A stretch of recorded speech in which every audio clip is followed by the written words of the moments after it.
And Fingal County Council has issued an enforcement notice to the operators of Dublin Airport for breaching the cap of 32 million passengers a year. The local authority has given DAA a 2-year period to comply with planning conditions imposed by On Board Planola in 2008. Well, staying with that story, I'm joined now by Paul Hackett, who's the CEO of Click&Go and the Vice President of the Irish Travel Agents Association. Thanks for coming in to speak to us. Perhaps you could shed some light on what this enforcement order is going to mean for passengers. Is it going to have any impact on their plans? I think the good news for passengers is to clarify right away that this will have no impact on passengers for summer 25, for winter 25-26. And that's down to the fact that the High Court have put a stay on any action on the existing cap. So they have basically said nothing can happen for summer 25, nothing can happen for winter 25-26, and they have actually referred it up to the European Court of Justice. And I think that speaks to the fact that there's a 2-year lag in terms of the compliance with this enforcement order. So a lot of people want to see this sorted out. The government have said they want to see this cap removed. Obviously, the airlines want to be able to plan as well. Is that where the real difficulty lies here? That it's just difficult to plan for the future if you don't know how many passengers can use the airport? Clearly, because the airports have a mandate to generate traffic, to drive the economy, and tourism and inward investment is really important to Ireland.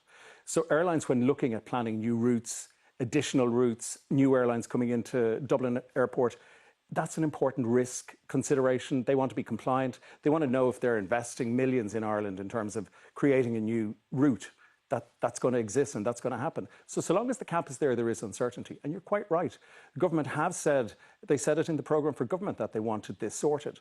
The airport really is national infrastructure, and as a result, it should fall under central government control, not local government control. Does this provide an opportunity, though, for the regional airports, for people to come in via Knock and Cork airports? I think we have seen really good growth through the regional airports over the last number of years, and we continue to see that.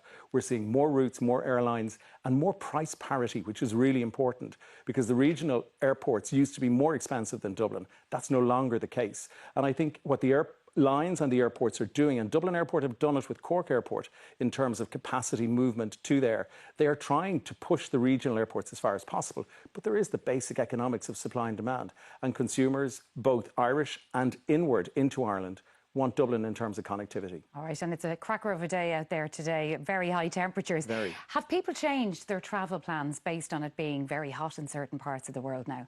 Do you know, I think heat is one factor that influences people as to when they're going to travel. Like, obviously, if you're travelling in the peak, the heat is a real factor, as is the price. It's higher, it's more expensive in the peak, and it's also busier. So summer season for the airlines and for the travel industry really goes from when the clocks go back to when the clocks go forward, or vice versa.